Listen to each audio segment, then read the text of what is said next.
It's the Big Fuss Show with College SportsCast, and we are here to talk about the new college football playoff rankings, feast week, upsets, polls. We got it all. Can I please have your attention? It's all a commotion around here. What are you talking about? Let them yap at you. It's actually very exciting.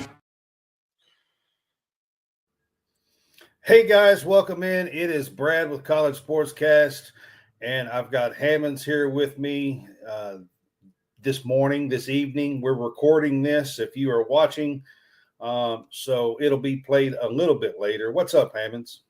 What's up, man? How's it going? Going good. We got a lot to talk about. It is week 14. That means we are at the end. The last week of the regular season of college football is happening this weekend. Mm-hmm. Should be exciting. There's some games that have some implications, and hopefully we'll find out more this weekend. Yep. So as per usual, guys, if you're on with Facebook with us, we appreciate it. You can send stars to help support us or subscribe, and we would appreciate that. It's only 99 cents to subscribe to our page. And like I said, this is the Big Fuss Show, and we appreciate you being with us. If you're on YouTube, like, share, tell others, comment, do that, and we appreciate that as well. So, all right, Hammonds. Last night, we're recording this because I'm covering Kentucky women's last night and tonight in Nashville. So that is the reason why we are recording this, and that's why we didn't do it last night on Tuesday night like we normally do as well. So I will be heading off to Nashville here shortly. So, but last night, the new top 25 in the college football playoff rankings hit. So we are going to get started with that. Coming in at number 25, still hanging on to the rankings, is Colorado. Out of the Big 12, they are 8-3. Also out of the Big 12, number 24 is Kansas State at 8-3. Number 23 is Big 10 Illinois at 8-3 as well. They're up 2 spots. Colorado, by the way, fell 9 spots to 25. UNLV is number 22 out of the Mountain West. They are up 2 spots. They are 9-2. Number 21 is Missouri out of the SEC. They are up 2 spots as well. They are 8-3. Number 20, John, is Texas A&M out of the SEC. They are 8-3 as well, but they did fall 5 spots this weekend after losing to Auburn. Number 19 is BYU. They have fallen again 5 spots out of the Big 12. They are still 9-2. Number 18 is Iowa State out of the Big 12, 9-2. They are up 4 spots. And number 17 is interesting to me. Tulane, we will talk a little bit more about them here in a little bit. Tulane out of the American AAC is 9-2. They are up 3 spots to 17. And number 16, John, is out of the Big 12, Arizona State. They are the highest ranked Big 12 team in this playoff rankings. At number 16, they are 9-2, and they are up 5 spots to number 16. So that's the start of the top 25. Now, technically, John, I'm going to let you go ahead and run through 15 through number 1. All right. 15 is South Carolina coming in at 8-3. I don't have the moving up back spots, so I'm just going to go through and just tell who they are. They're up 3. Okay. Ole Miss at 14 at 8-3. Alabama down 5. is at 13, 8-3. Number 12 down 6 is Clemson at 9-2. 11 somehow up 5. 11 is Boise State at 10-1. 10 is Indiana. They moved up 1. At 10-1. Number 9 moved down 5.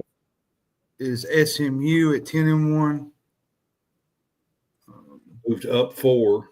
8 is Tennessee at 9-2. Up 3. 7 is Georgia at 9-2. Up 3. 6 is Miami at 10-1. They are up 2. 5 is Notre Dame at 10-1. They are up 1, and the rest are all the same. So I don't have to say anything. 4 is Penn State at 10-1. 3 is Texas at 10-1. Ohio State is 2 at 10-1, and Oregon is the only undefeated team. Yep. They are now the only undefeated team in college football. They're the only one left. Last week, we had Indiana and Army go down. There was 3 remaining undefeated teams. Now there's just 1. Again, guys, this is the last week of the regular season. The only thing after this week is the championships week, the conference championship week, and then you have Army and Navy the week after that. And then you get to bowl games and the college football playoffs, and everything is real soon, coming up pretty quickly now. So this is it. We're getting down to the nitty gritty. John, I'm gonna ask you go through a few things, but I do have a few teams that I'm specifically going to talk about. But too high and too low. When you look at these rankings, what do you see? My too high, honestly, I got 2, is a 3-loss Bama team and Ole Miss, which none of which can reach their conference championship games. They have no justification for me being ranked ahead of a team like Tulane, Arizona State, BYU, who still have an opportunity to play in their conference title games. Listen, you can talk about strength of schedule all you want, but there has to be consequences for losing football games. Especially if you're Alabama, you lose on the road to unranked Vanderbilt. You lose to Oklahoma on the road, who has been mediocre at most all year. Why play the regular season, if you ask me? It's pretty obvious, that they're trying to do everything they can to make sure Alabama gets in. And listen, I'm an SEC guy, and I love the SEC, but when your wins and losses matter, to me, this is a joke. It's become predictable. And Ole Miss is the same way. You lose to Kentucky, you lose to LSU, and then you lose on the road to Florida, which Florida has improved over the year. They have gotten better, but I don't think That's 3 mid teams in the SEC. Yeah, Kentucky, Florida, and LSU. What are we doing? I'm not saying they're bad teams, but they're mid teams. And I don't know. It's just, to me, here's my deal. Stop ranking teams by their names and start ranking them by their record. It is how I feel about it.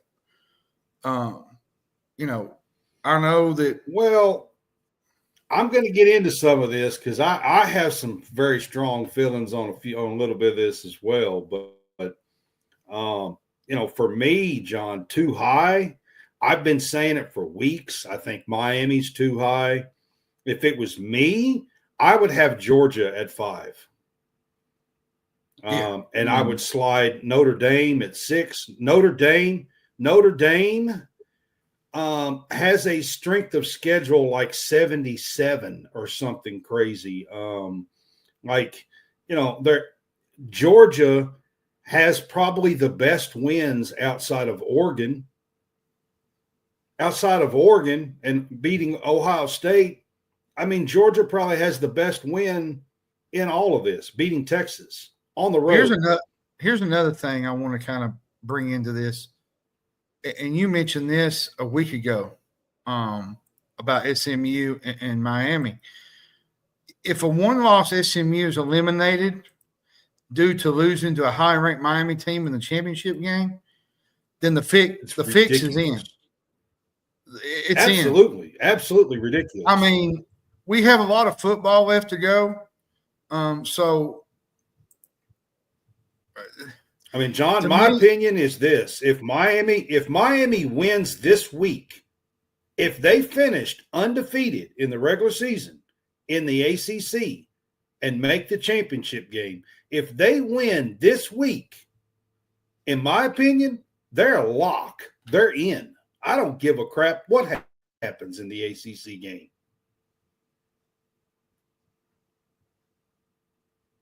That's my opinion. They're an absolute lock if they win this week and finish the regular season undefeated. In a 12-team playoff with Bama and Ole Miss and South Carolina hanging around at 13, 14, and 15, I'm not putting them in over SMU after the season they've had. I mean, that's just plain and simple for me. Indiana, they beat Purdue, who is a terrible team. If they beat Purdue this week, in my opinion, they're an absolute lock. Here's my biggest gripe from learning these rankings and seeing from how they've went on the last couple of weeks is if you play a weak schedule, you play a weak schedule and you get rewarded. Notre Dame, Penn State. Look at Tech, Indiana, Miami, to be honest.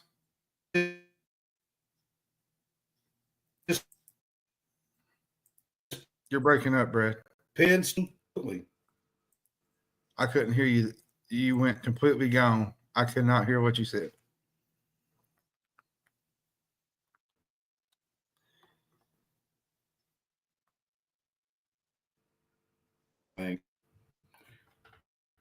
It's cut. Yeah, I couldn't hear you. What you were saying? Out on me or something, I think. Yeah. All right, you got me now. Yeah. I don't know, man.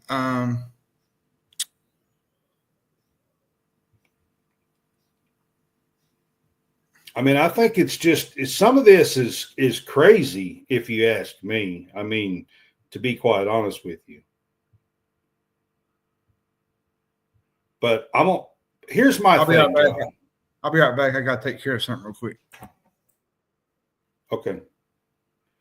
I mean, here's my thing, man, with these rankings. I mean, I think Georgia's too low.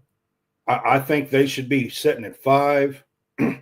I think Miami's too high. I would have Miami no higher than 8. I would slide Notre Dame at 6 and put Tennessee at 7 and put Miami at 8. Now, here's my thing. And I think there's got to be some rules in place for conference championship games. We're hearing that teams are not wanting to play in conference championship games, and here is why, okay? They have slid Clemson up 5 spots for virtually nothing. I mean, they've done nothing to deserve it. Nothing. All right. Clemson is sitting at 12, the first team out, because the Big 12 is down at 16. Clemson is sitting at 12, the first team out. Here's the deal. If Miami wins this weekend versus Syracuse, Clemson doesn't even get in the ACC championship game. The ACC championship game is going to be Miami versus SMU.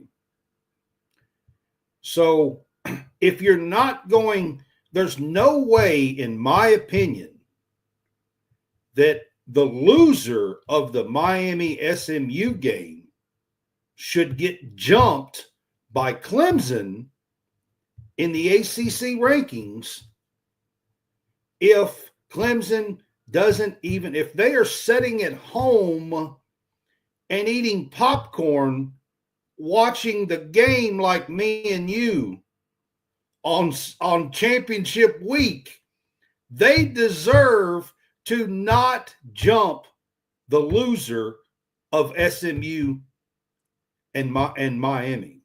Well, here's the thing. There has to be some kind of rules in place to protect these teams. There is no way. I don't give a shit about Clemson's name and their brand.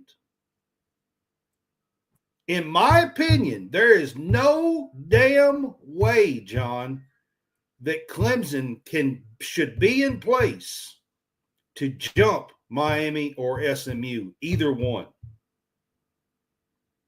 What do you think? Do you think, because there's all this talk, John, about teams don't want to play in these championship games.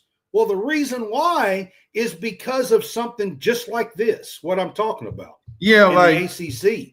If you're sitting at home eating popcorn and watching the damn games on TV on championship week, just like I am, you don't deserve to be jumping these teams in the college football playoff rankings. No, I agree with you. And to add to your Clemson thing, you know, and the one team that they did have a pulse against, or the team that they played with a pulse, was Georgia, and they got humiliated on national TV. Was it 30? Well, 34? I'm going to talk a little bit more about Clemson. That's my next one. That's my next one. I'm going to talk a little bit more about Clemson. I'm just using them as an example for this conference championship thing. If you're not going to protect them, I'm going to tell you right now, John, conference championship games are going to go away. These teams are not going to do it. You know what? In this 12-team playoff. Here's another thing that you did not add. Clemson's best win is an over an unranked Pitt team. Yeah, I know. I mean, I know. And you got them. I'm telling you, I'm fixing to talk about Clemson. And you got them sitting at 12. Like, what are we doing? Like, well, like I said, here's another what thing. Is your opinion on the championship game stuff? Is what I want to know. Like, what? How? I think it's. Do you think they should be protected and not be jumped? Because I do. I do. I think if SMU wins and they beat Miami, I think they should be in. And I think if Miami loses and they've already got one loss, I think they should be jumped if they lose that game, because that ain't fair to SMU or the other teams that are playing in the conference championships. Wait a second. Are you saying you think Clemson should jump Miami? No, I'm saying if Miami and SMU play in the title game and SMU wins. Yes, they should be over. SMU should be over them. Yes. My dilemma here is this. Would Clemson jump Miami if Miami loses? That's my issue. That's what I don't. Yes, but I don't think it should happen. And I don't like that. That means they're sitting at home eating popcorn and jumping somebody. And I have an issue with that. Yeah. I do too. That's what I'm saying. Old Brad's getting ready to get. He's getting ready to get in here, all y'all. Don't get him. Don't get him started. I'm telling you, man, this has to be fixed.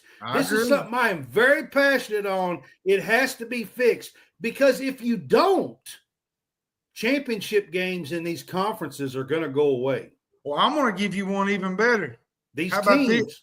I'm going to give you these one even teams better. are not going to continue to play championship games if it doesn't matter. I'm going to give you one even better, Brad. I know that Ole Miss is what, 14th and Alabama's 13th. If we're really being fair, Ole Miss should be ahead of Alabama. Because Alabama lost to a not so good Oklahoma team. At least Florida has a little bit of a pulse. Yeah, but don't they have the same record now? Are pretty close, Oklahoma and Florida. No, yeah, it's 8-3. Both of them's 8-3. But I mean, no, I'm talking about Oklahoma and Florida. Oh, Oklahoma. I think Oklahoma's 6-5, maybe. And I want to give you another. I'm going to give you another. Florida is too. I'm going to give you another variable. All right. Game. South Carolina plays Clemson Saturday, right? Yeah. Well, they're probably the hardest 3-loss team in college football. Beating, I think, Clemson on the road would be another quality win. And I'm going to tell you something. If chaos happens up in front of them, South Carolina's going to get in. I'll talk a little bit about South Carolina here, but here's my deal, John. I will say this. I think South Carolina. Wait a second. Alabama has to be above South Carolina. Alabama beat them. Yeah, I forgot about that. Yeah. So if both teams have 3 losses, Alabama has to be ahead of them. But what if Alabama loses to Auburn then? That's if Alabama loses to Auburn, then they are gone. Period. Zero. Okay, they're out because that's 4. That's 4 losses. And you're not. South Carolina would be out too if they lose to Clemson this week. Yeah, but if they beat Clemson, but if I say if they beat Clemson and Alabama say loses to Auburn, then South Carolina got a shot. Yeah. All right. Speaking of South Carolina, they play Clemson this week. Clemson. I've got to talk about Clemson here. I'm going to run through some stuff, okay? Clemson has basically played nobody. And when they have played somebody, they have lost, okay? They're 9-2. They have one win, John, versus current bowl-eligible teams. 1. Do you know how many Alabama has? You were just talking about how Alabama shouldn't be there. Clemson's 12, Alabama's 13. Do you know how many wins versus bowl-eligible teams Alabama has? Probably 6. 6. Clemson has 1. But here's my gripe with that with Alabama. 1. Their loss to Oklahoma. That's insane to me. Their loss to Oklahoma is what really got me. Yeah, but wait. I've got more. You got to listen to all this, okay? Bama played Georgia and beat them. Clemson got ran over 34-3 by Georgia. Somehow, they're ahead of Bama. I know Bama's got 1 more loss than they do. They're 8-3, and Clemson's 9-2. Clemson jumped 5 spots this week and done nothing. They played the poor sisters of the of whoever, Charleston Southern, or done nothing and jumped 5 spots. They played the Four Sisters of the Blind or the Weak or somebody this week. And to be fair, Brad, spots. To be fair, Brad, it was the Citadel. Whatever. I don't give a shit who it was. It was pitiful. It was pitiful. I mean, I don't even understand. On top of that, I was just talking about them jumping Miami or SMU. If Miami wins, Clemson is out of the ACC championship, okay? That means it's going to be between Miami and SMU. Mm-hmm. SMU beat Louisville 34-27 at Louisville on the road. Clemson got their hind end spanked by Louisville 33-21 at home. That's why I say, even if SMU, if they win this week and they play, even if they lose, they should still be higher than Clemson.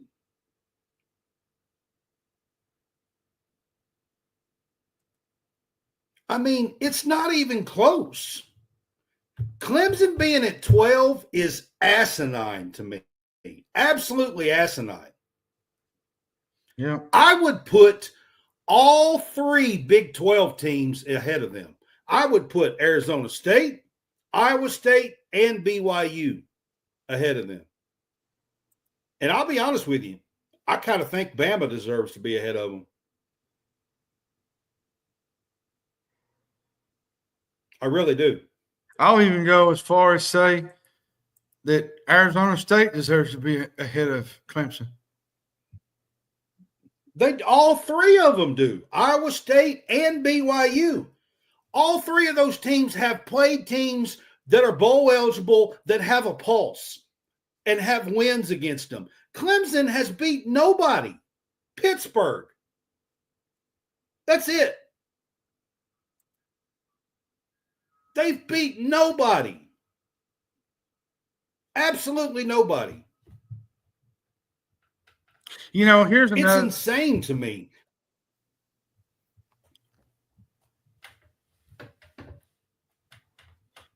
Here's another thing that people don't. Miami hasn't played a ranked team all year. Yes, and they're not going to until they play SMU. And that's if they get there. They got to win this week to get there. If they lose, Clemson's in the ACC championship game.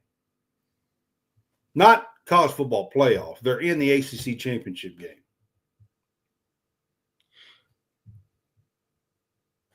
You put a team like I take that back. Even if they lose to South Carolina, they're still in the ACC championship game.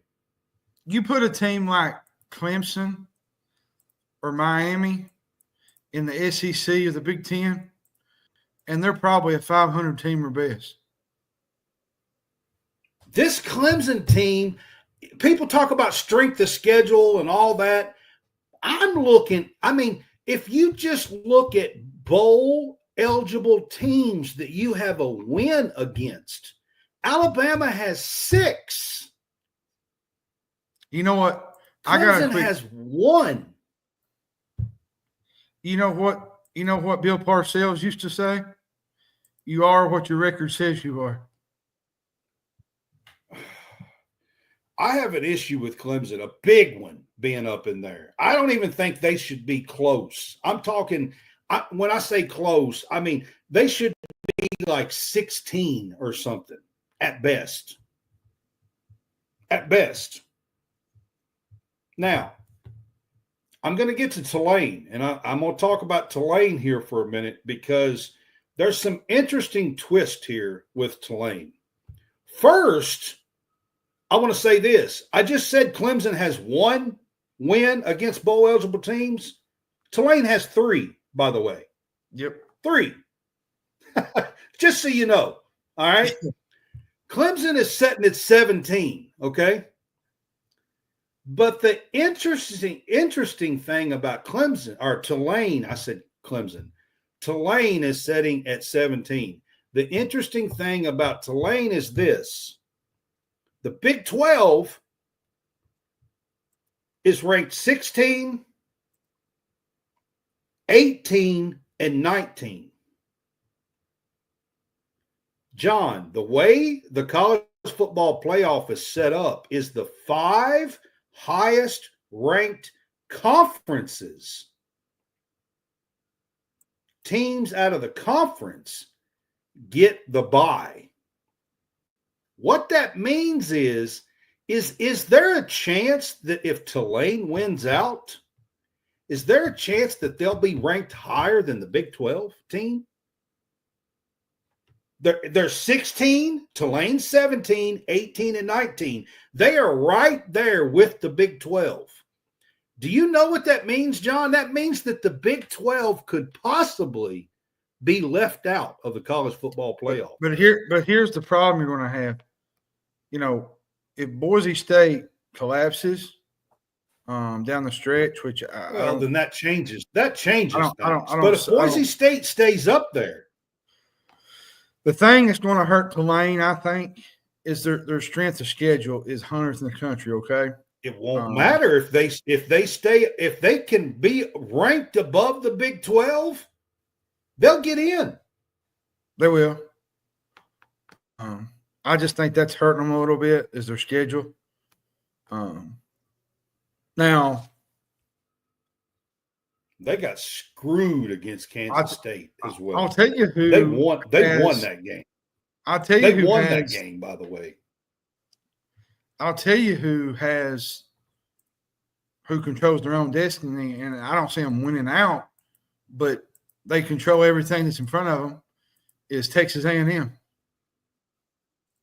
Because – But that's insane. That's insane. I know. Losing to Auburn is bad. I get it. But if they beat Texas and then they go to the SEC Championship and beat Georgia, they're in the playoffs. You're right, but it's insane. Hopefully, I agree with they you. Just did. I can't deny that. But here's another thing. I know that we don't talk about the teams from 20 to 25. Here's another thing I want to ask: how is Missouri still ranked? I mean, they're 8-3. Yeah, and they're in the SEC. Just I don't know. Who else you going to put in there? You going to put a Big Ten team that's done nothing down in there? Or? Louisville's playing better than them.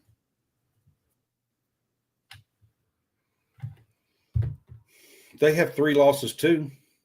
Yeah, I mean, you know, they're sitting at the same number of record or whatever. But anyway, I thought it was really interesting. I know most people are like not thinking about Tulane in this situation, but with them being right there with the Big 12, let's say that, you know, that the Big 12, like let's say BYU winds up winning the Big 12, or Kansas State wins the Big 12, or because all of those teams are still in it just about. You know, and they wind up being ranked higher. There is a real chance, looking at these rankings, that Tulane could jump them if they take losses. Yep. And if that happens, they would make the top 5 conferences in rankings, and the Big 12 would be left out. Now, do I really think that's going to happen? Not really. But looking at it, it's kind of funny to think about. Yeah. Just to be honest. It's kind of funny to think about. I think there's 2 teams. Right. I think there's 2 teams really that control their own destiny. And that's Arizona State and Texas A&M. If Arizona State wins out, they're probably going. Well, let me ask you this. Before we move off of the college football playoff rankings, what teams right now do you think already have their spot locked up? Who's locked in? I think Oregon's locked in. Oregon's locked in. Now, I will say this. I know that Ohio State plays Michigan this weekend, which granted, Michigan is not that great of a team. Well, I tell you, that would be chaos. If Michigan was to beat Ohio State this weekend, that would cause some chaos in the college football playoff race. Yeah, I mean, granted, I don't think that's going to happen, but it's a rivalry game. Well, I don't either. I'm just throwing it out there. Yes. Yeah. I'm not sure Texas deserves a spot. We talk about Clemson. I'm not sure Texas deserves a spot, but they're going to get in because they only have one loss right now. Wait a second. They're not locked in because they got to beat Texas A&M, and then if they do that, then they got to go beat Georgia. But I'm saying they're not locked in yet. If they beat Texas A&M and lose to Georgia, they're still probably going to get in. Is what I was trying to say. Like they're most likely. Let me ask you this: who does Penn State play this week? Who do they finish the season with? It's a good question. Let me see. I don't even know. Because Penn State may be locked in with a win. If they win this week, I think they're probably locked in. They play Maryland at home. If they beat Maryland at home, I think they're locked in. I'll tell you the teams that I think. Ohio State don't have their position locked in the Big Ten championship yet. I don't think. Because if Michigan was to beat them, you got Penn State, there. Indiana would be in front of them. I say this because we could have. I know this sounds crazy, but we could have some chaos this weekend because you got to look at the schedules. Michigan plays Ohio State, right? You got Notre Dame playing USC, and that's a rivalry game. USC, I mean, that's a rivalry game. Then you got Tennessee playing Georgia Tech. It's interesting about Georgia and Georgia Tech. You know why? Because Georgia Tech is the team that beat Miami. Yep. And Miami's ahead of them. If Indiana, Georgia was to beat Georgia Tech this weekend, they deserve to jump. And Indiana plays Miami. Who do they? And Indiana, they play one of the worst teams. Yeah, they're probably locked in. If I had to guess, I think Indiana's locked in. If I had to guess, the two that pretty much are locked, like locked, is probably Penn State and Tennessee. I think Tennessee's locked in, regardless. See, I don't. If they lose to Vanderbilt this weekend, I don't think they're locked in. I think if they beat Vanderbilt, they're pretty much a lock to go. Like, I don't think nobody's going to really be able to jump them unless there's a lot of chaos that happens. I mean, if they win, I think Tennessee's in. I'm going to tell you. I think Indiana's in if they win. I think SMU deserves to be in if they win. I'm going to tell you something, and I know a lot of people Penn don't want to hear State's probably this. in if they win. I know a lot of people don't want to hear this. And frankly, I'm the one to say this. And I'm going to be honest with you, Brad. Now, I'm putting this out on the line here. We didn't talk about – this wasn't really what we was talking about, top 12 or nothing. But Notre Dame looks like the best team in the top 5 right now.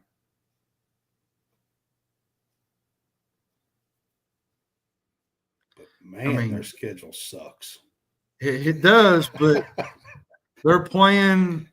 They're playing really, really well right now. Like they are. I agree with you.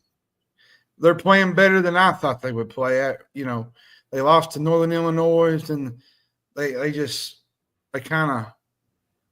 Now I will say this: if they whip USC Saturday, They're in if they win. They're pretty That's much another one that's in. Even if they Notre win, Dame's in if they win. Not even with if they even just beat them outright, they're in. Yeah. I think Notre Dame is playing better. That's another one. Like, I think they're playing more consistent as anybody than maybe Oregon. I think Oregon's playing pretty consistent right now. And the thing about Oregon, I don't even think they get out. They would have to have a lot go wrong for them to be eliminated from the playoffs. Like, they would have to. I think it would have to be. It would have to be a. Yeah. It have to be an absolute destroyer to for them to be eliminated or to be left out. All right, let's switch it up and let's talk a little bit about college basketball, and then I'm going to end the show with a little bit of talk about women's college basketball. So, John, Feast Week is going on, and we'll talk about a little bit more about that in just a minute. But I want to start with some of the upsets and the new poll that came out this week. A lot of big games are going on, so let's look at the new poll that come out. I've got it pulled up. If you don't, I got it. Number one, you got it. Is right. Kansas at 5-0. This is the AP poll. Number two is UConn at 4-0. 3 is Gonzaga at 5-0. Auburn is at 4-0. Now, this was before they lost some of these games in this week. Yeah, we'll talk about some of the upsets. Yeah, 5 was Iowa State. 6 was Houston. 7 was Tennessee. 8 was Kentucky. 9 was Alabama. 10 was Marquette. 11 Duke. 12 North Carolina. 13th Purdue. 14 Indiana. 15 Wisconsin. 16 was Cincinnati. 17 was Baylor. 18th was Florida. 19th was Arkansas. 20th was Texas A&M. 21 was Creighton. 22 was Xavier. 23 was Ole Miss. 24 was Arizona. And coming in at 25 was Mississippi State.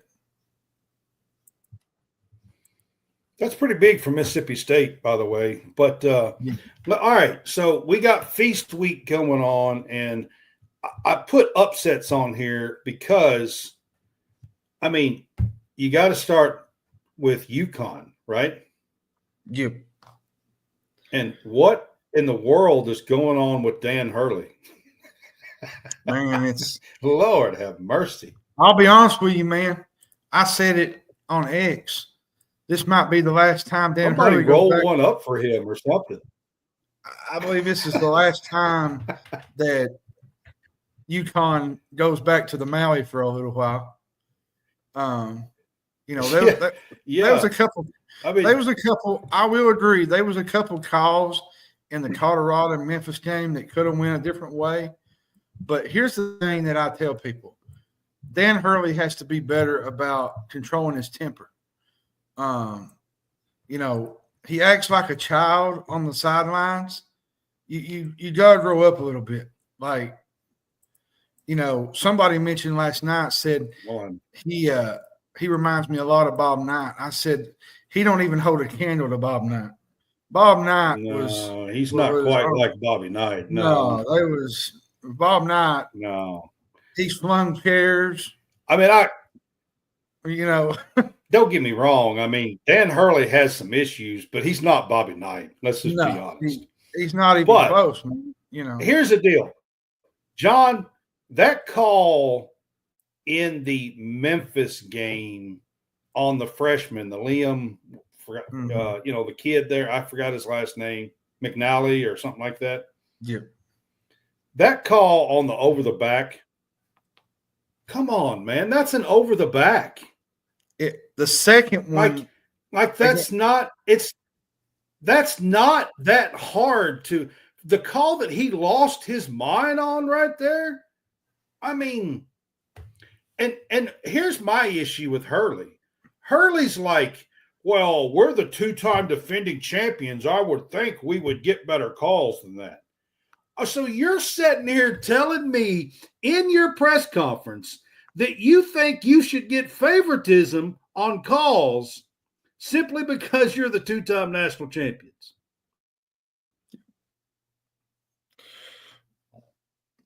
And, by the way, we should get favoritism. Yeah. What the hell's going on with that man? Like, that's wild that he is saying that in a press conference for the whole world to see. You know what's kind of crazy to me? That's where I draw the line. Is I'm going to say this. Dayton has a chance to do the funniest thing tonight. That's all I'll say. They do. And it's Dayton team. I know they've lost 2 games. I'm telling you, they're pretty good. Man, I'm going to tell you what. They played North Carolina to the last second, and they played Iowa State, who is a really, really good team, by the way, guys, to a 5-point loss last night. This Dayton team looks really good. Really good. I kind of want to go off the UConn thing, and I just want to talk about Penny Hardaway, the job that he's done with Memphis in this tournament. We didn't really have a really idea of what Memphis was going to be. They brought in a ton of transfers. I sort of like Kentucky did. They got great guard play. PJ Haggerty, Toby Rogers. They got Tyrese Hunter, former Texas guard. He played at Iowa State his first year, I believe. All I'm going to say, John, about Memphis, this is the first time they've started the season and looked strong. They've done that 2 or 3 times under Penny, and they seem to falter after about the 10th, 12th, 15th game of the season. Oh, I'm not just sometimes can't put it together. I'm not denying the season, but I feel like that they're playing like we felt like they would, and here, and another thing, they play in the Maui championship game tonight against Auburn. There's a real chance that – and Auburn looks for real, guys. For real. I'm talking for real. There's a real good chance that if they beat Auburn, say they beat Auburn, that Memphis jumps in the top 5 because a lot of these teams got beat this week. And they had beaten – yeah. I mean, if they beat this Auburn team, Auburn looks fantastic. They do. That's where I kind of want to go here. John I. Broome, he might be the best player. He might be as the best of right now. As of right now, John. As of right now, I would put Auburn number 2 behind Kansas, and I'm not so sure that I wouldn't jump Kansas the way they've played. They have the potential. I've said this the days that I've watched on the last couple of days. This is Pearl's probably best defensive team. And he has another team that can win a national championship. This team reminds me of the 2019 team where they had Bryce Brown, Okoro. Yeah, that was a really good team. The team that went to the Final Four, national champ. Well, no, they went to the Final Four and lost lost to Virginia in the Final Four. But I felt like that they're clicking on all cylinders. Pettiford, Broome, Cardwell. I'm telling you, man, usually you have 3 or 4 guys that are really, really good players. They got 8, 9, 10 of them. That's what I'm saying. They got like 8 or 9 impressive. of them. And it's just impressive to watch. Now, on the other side of things, North Carolina. Alabama got a good win last night against Houston here in Feast Week. The thing with North Carolina,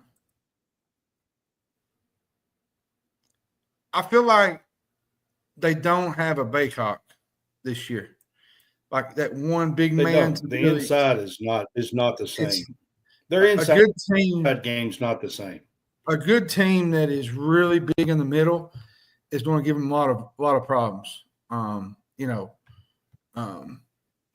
Yeah, I agree with that. and then R.J. Davis, Elliot Cadeau, there's games where they play really, really well, and there's games like last night with Auburn where you let a team that is more physical than them out physical them, they lay over. And I even said it last night. I feel like this is the softest North Carolina team that I've seen in a while, just from a physical standpoint. Auburn bullied them last night. And you know what I want to see at Feast Week? You know what's missing out of Feast Week? You know what I want to see in Feast Week? what's that? Kentucky. That's what's missing. Yeah. Listen. Everybody. I know everybody's hyped on Pope, and I know we're doing everything. I know they're 6-0. I know they beat Western last night, but I'm tired of seeing the Auburns versus the Alabamas and the Houstons, and the Auburns versus North Carolinas, and all these big games, and Kentucky not being a part of it. I mean, it's insane to me that we're playing Jackson State and Western Kentucky while Feast Week is going on. I just don't like it. I don't like it. Well, and that was the Calipari way, and it's time to change. Blame your old coach for that one, is all I can say. It's the Calipari way, and I'm tired of it. Like, all these teams, these good teams, are playing, over, in Maui and Bahamas and all these places, and New York, and Las Vegas and everywhere, and playing in these tournaments and playing these big games. And Kentucky's playing Jackson State and Western Kentucky while all this is going on. Yeah. I don't know about you guys, but as a fan, that's pretty disappointing for me. Yeah. Now, I want to say this real quick. I'm going to say this real quick. Nice win by Kansas last night, defeating Duke. Duke's inexperience. Another big game. Really showed down the stretch with Cooper Flag. Their experience is hurting them in these big games. John Shire, it seems like every time it gets close to a tight game, he just gets out coached. And he's also putting the ball in freshman's hand. Last night was the other kid, and he got a turnover late. And, the same thing happened with Flag against Kentucky. And the other kid, what's his name? I forgot it, top of my head. Nipple, whatever his name is. Yeah, Knipple, yeah. Yeah, Knipple. Now, I will say this real quick. He's a freshman. He put the ball in his hands late, and he had a turnover. I will say this real quick. When it mattered. As we move on to the women's side real quick before we get off. Today, Indiana plays Louisville. They're playing right now. Thanksgiving, Arkansas plays Illinois. I think it's the CBS Thanksgiving game at 4 o'clock. Should be a fun game to watch. See where those teams stand in terms of early in the year. It's the Evicious Bowl. Evicious Bowl. Purdue plays NC State. The two twin brothers are playing each other. Purdue plays NC State today. Friday, Pittsburgh goes to Ohio State. That's a really good matchup this early in the season, possibly for a quad one win this early. This is a big game for both of these teams. Then you have the battle for Atlantis. I think championship. I think that's Saturday, maybe Friday. It's coming up this weekend. I'm not sure which day. And now Sunday, there's a game that I'm kind of interested in. North Florida has already won a pair of road games over South Carolina and Georgia Tech. They get another chance. They're going to Nebraska this time. They just picked up a road win over Creighton. I think they held Kalkbrenner to 4 points, I think. Nebraska's got a pretty good team this year with Hoiberg. Be interesting to see them play against North Florida and the Ospreys. North Florida, could you imagine if North Florida had Chaz Lanier this year? Yeah. I mean, think about it. True. They would and Dayton with Kobe Bryant. Yeah, imagine what they would look like. It would be a totally different group. So seriously. But yeah. All right, we are going to switch gears and kind of finish the show here talking a little bit about women's college basketball. There was some big upsets. UCLA handed South Carolina their first regular season loss in 44 games. Our first loss in 44 games. Not regular season. Lauren Betts. Yep. She's legit. Yep. She had a great game. This South Carolina team who started the preseason number 1, they're loaded at the guard position. They are loaded. They have 4 or 5 really great guards. Mm-hmm. Kind of like what you was talking about with North Carolina, they're missing a little bit down low and in the middle. Yeah, Chloe Kitts is there, and she's fantastic. I love Chloe Kitts as a player. She opened the season 19-14. Ashlyn Watkins is now back. She's the one that was suspended. Her stuff was dropped, I believe. She is now back, so maybe they can get things going again. But they miss the Aaliyah Boston, the Cardosa position. Like they've had over the years, they've had some really good players in that position. And I'm going to go as far as say, Brad. And they missed with South Carolina. Now, they're probably going to win a lot of games, and they're going to have a great season. Oh, they are. But they're going to take their lumps. They're loaded at the guard position. They're going to take a few lumps against some big ranked teams, some top ranked teams. Tessa Johnson, possibly early. Malaysia Fulwiley, Tahina Pau. I mean, I'm serious. They're loaded. Pau. Tahina Pau. That's a real name, I love that name. I love that name, man. She's and the girl can fill it up, man. I'm telling you, they are loaded. Bree Hall. I mean, they are loaded at the guard position. I mean, loaded. This team is fantastic.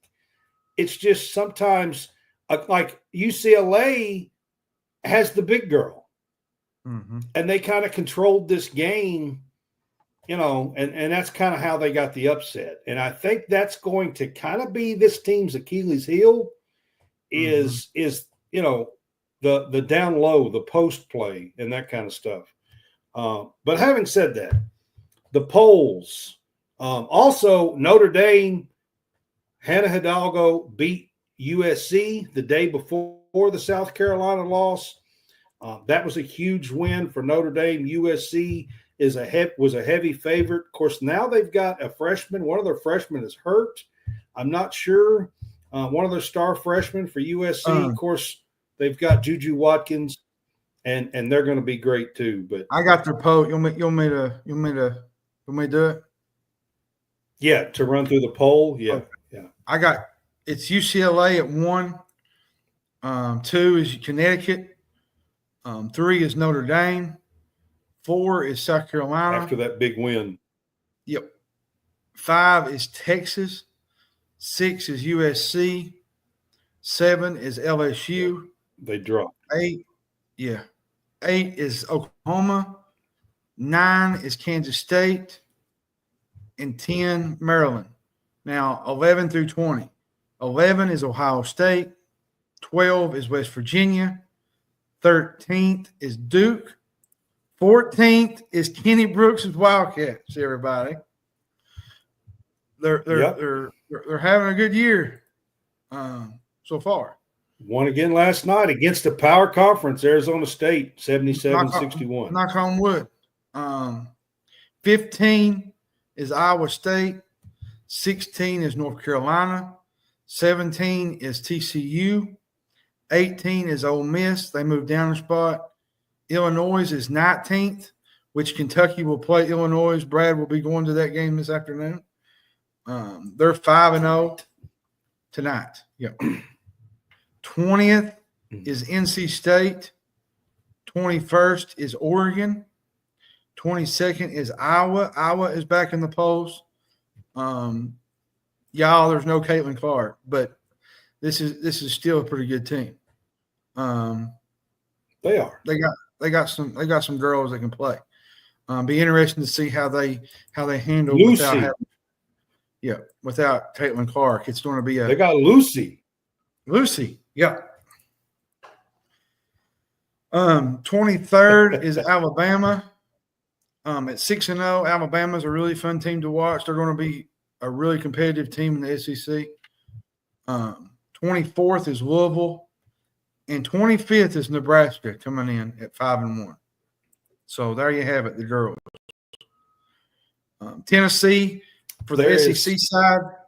The SEC side, Vanderbilt received 21 votes in the women's poll. Tennessee 9, and that was it. But Vanderbilt. I'm going to tell you, talking about Tennessee, I got to give Kim Caldwell, their new coach, I got to give her some credit on the recruiting side, man. She's playing a tempo like that's crazy for the girls.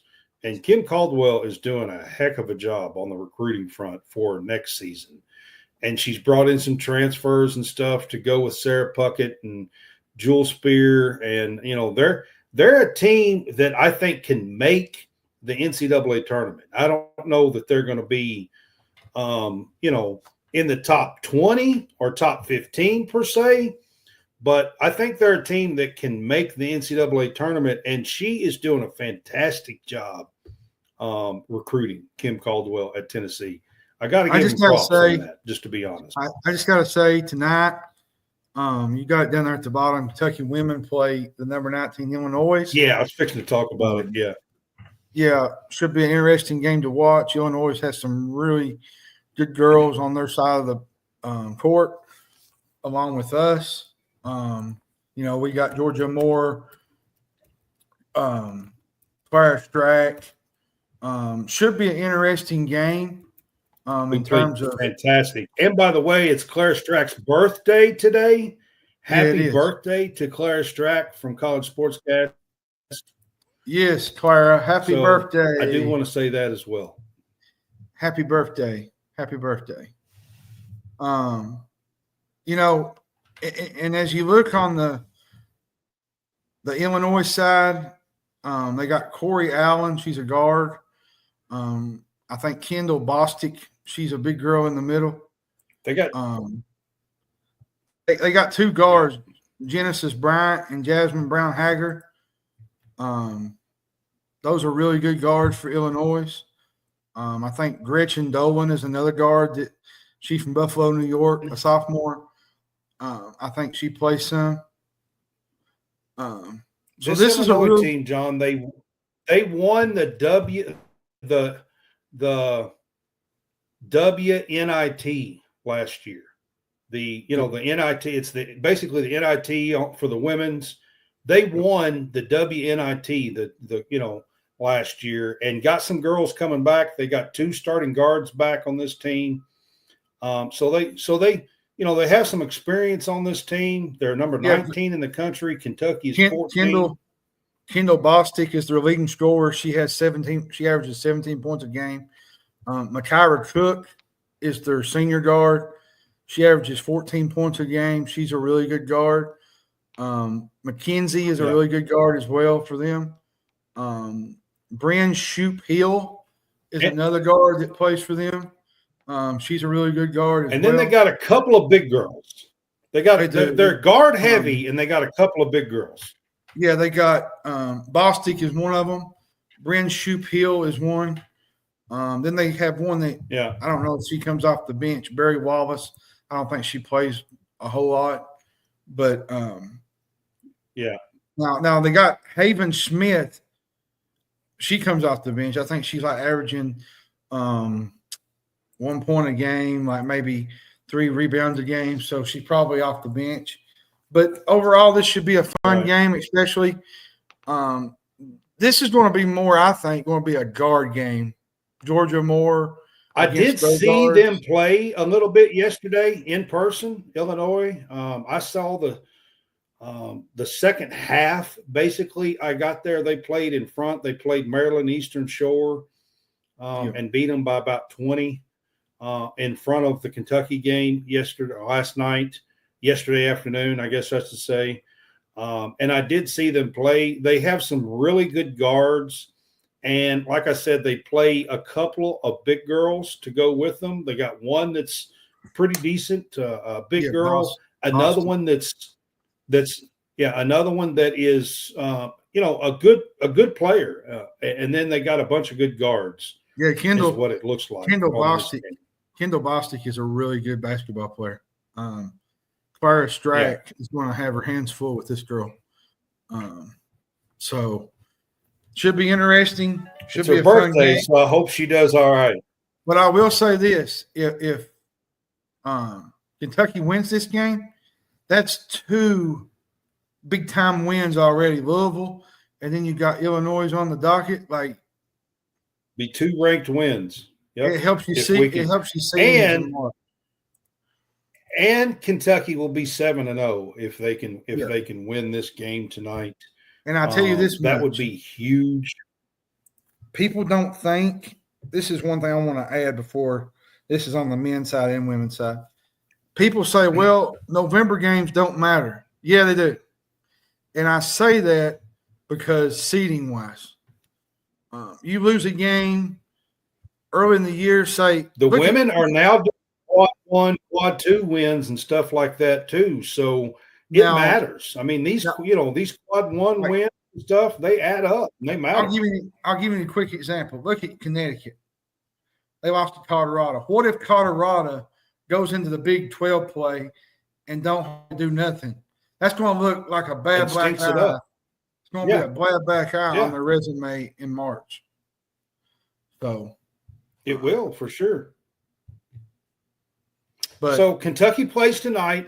I'm going to kind of end this up here, but Kentucky plays tonight. The big game, ranked team.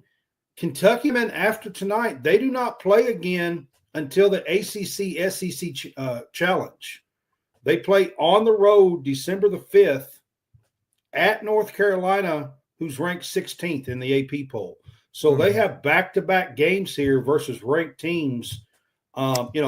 These are 2 big. This is big games. We got one in Nashville tonight, and then December the 5th will be at North Carolina, who's ranked 16th. Yeah, it seems like they don't play again for another week.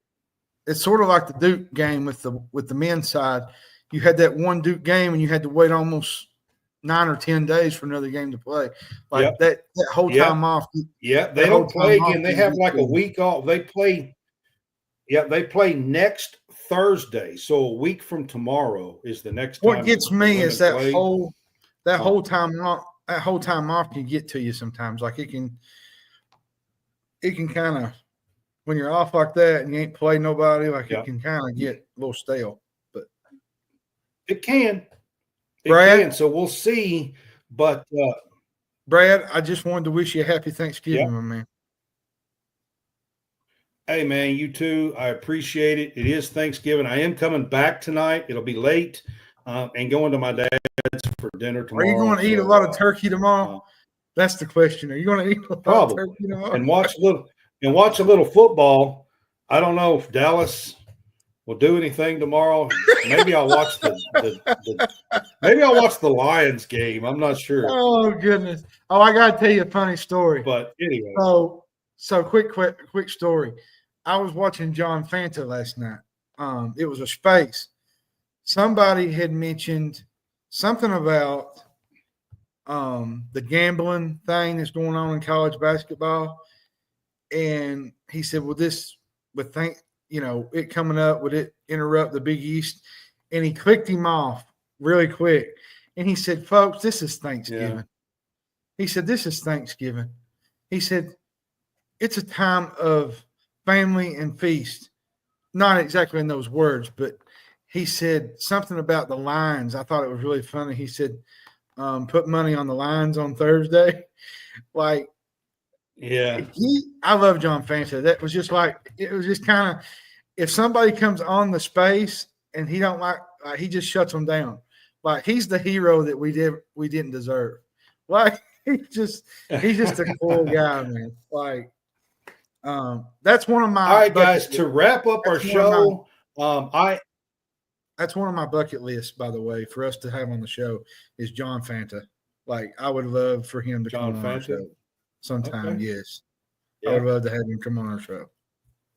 All right, guys. Well, to wrap up our show, I do want to mention that I am writing currently with Stadium Rant. We are going to be kind of switching over and be a part of Stadium Rant. John soon will be doing some training on writing and stuff for Stadium Rant as well. I'm going to try to get him going as well.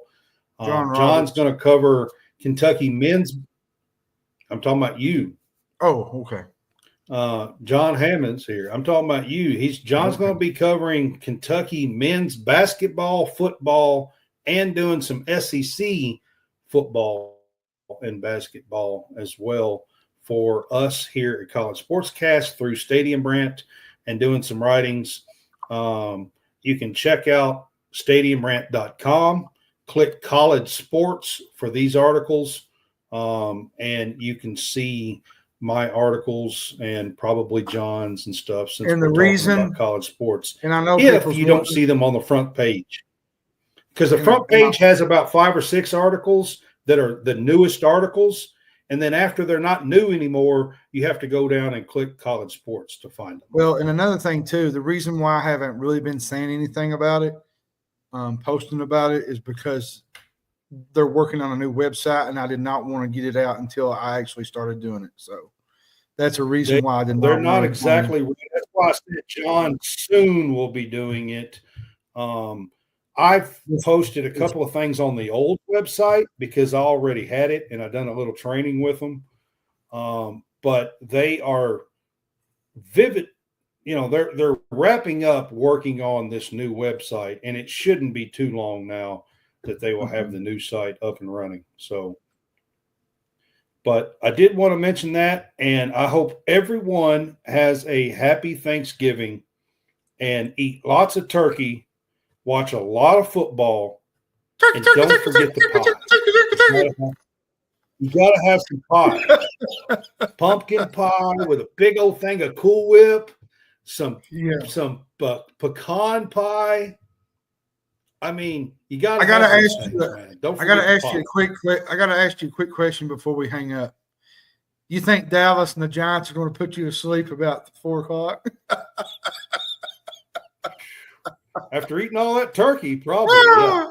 Oh, goodness. All right, guys. Y'all have a good Thanksgiving, and we will see you Friday night for our game day pick'ems. Have a good one.